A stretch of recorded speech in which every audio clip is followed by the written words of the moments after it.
El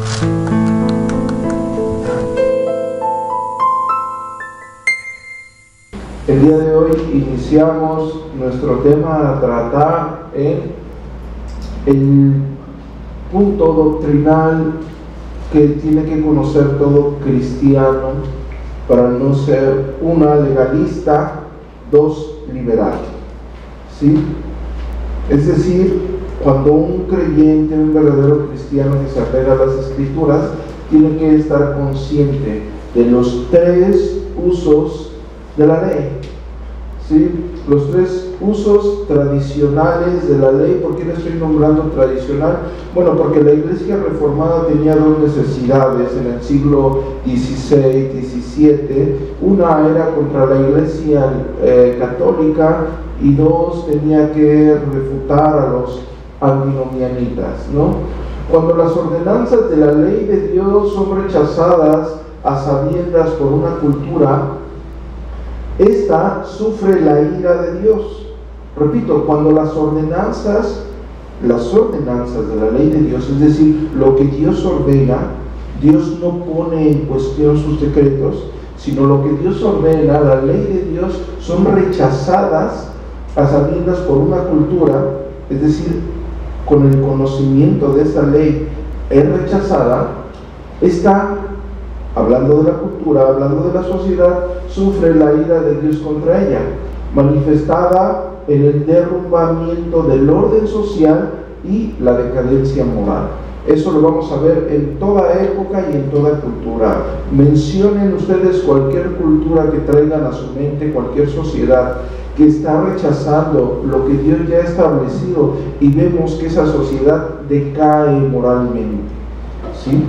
Estamos hablando de ciudades que se digan profesantes o se digan ateas.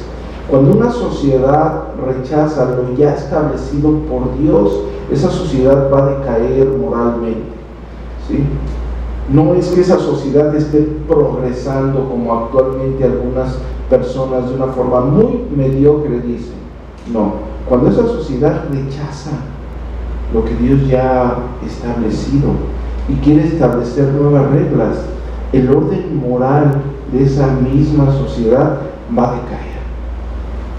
Y como consecuencia tenemos la ira de Dios. Bueno, como ya les comenté, los reformadores reconocían claramente que la ley no se había abolido en la época del Nuevo Testamento, ¿sí? O sea, la Iglesia Reformada reconoce que es salva por gracia, que es la gracia de Dios en nuestras vidas, pero que de alguna forma nosotros entendemos que no estamos encima de lo que Dios ya ha decretado, como lo hacían los antinomianitas. Sí, la palabra antinomianita o los antinomianismos viene de la palabra en el original griego koine, nomos, que quiere decir ley. El primer uso de la ley, si estamos hablando de los tres usos, estamos conscientes que hay tres. El primer uso de la ley es el uso político de la ley de Dios, ¿sí? Es decir, ellos creían que la ejecución de la ley de Dios por el magistrado civil era necesario para el restringimiento correcto y legítimo de la conducta de los impíos. Aclaro, Dios determina una forma por la cual el hombre se tiene que conducir. A sabiendas de esto, el gobierno, de una forma soberana, hace énfasis en guardar esa ley.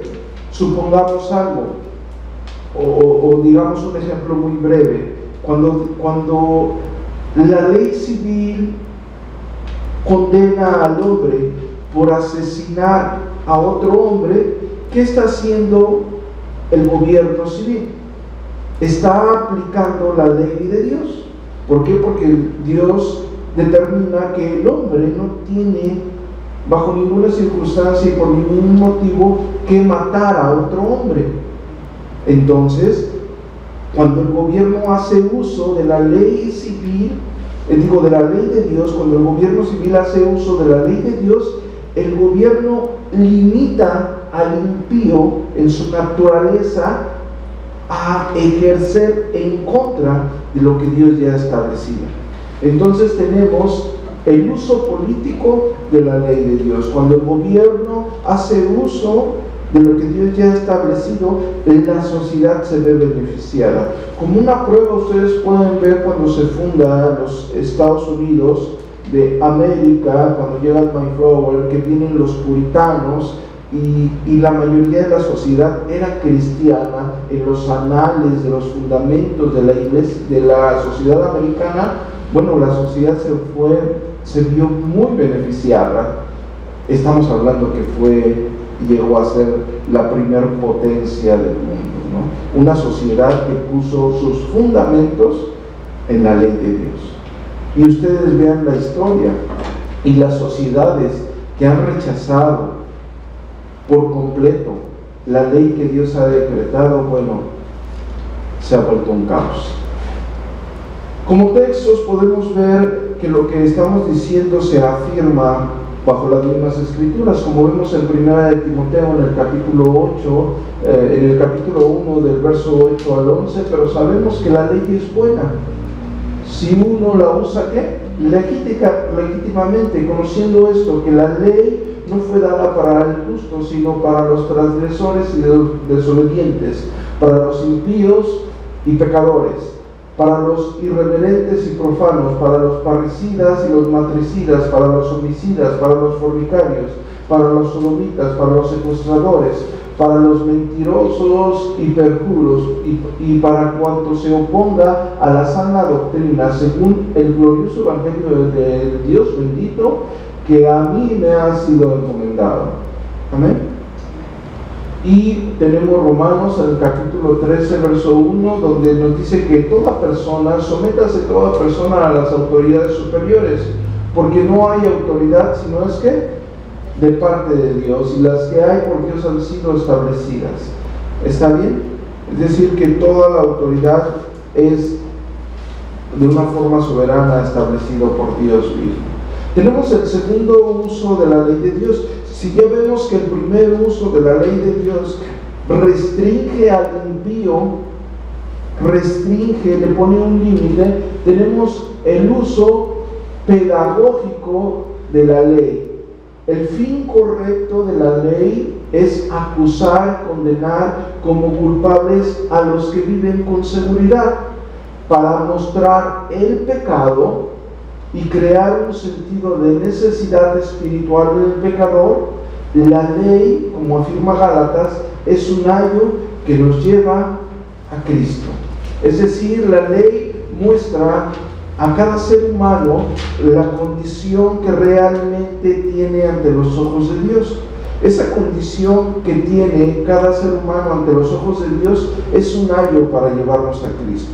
La ley nos muestra el estado de condenación en que nosotros nos encontramos. Cuando a alguien le dices, tú has mentido, y la Escritura dice, no levantarás falso testimonio, encontramos que aquella persona se encuentra condenada porque ha violado la ley de Dios.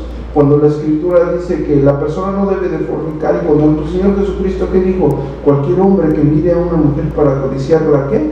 Ya adulteró con ella en su corazón. Aquella persona se encuentra con la misma, ante los ojos de Dios, bajo su misma ley, condenado. Tiene una necesidad. Esa necesidad está en Cristo.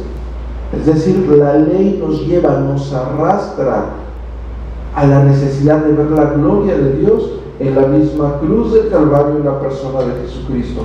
Gálatas en el capítulo 3, verso 19. Entonces, ¿para qué sirve la ley? Fue añadida a causa de las transgresiones hasta que viniese la simiente a quien fue hecha la promesa, y fue ordenada por medio de ángeles en mano de un mediador. Y el mediador no lo es de uno solo, pero Dios es uno.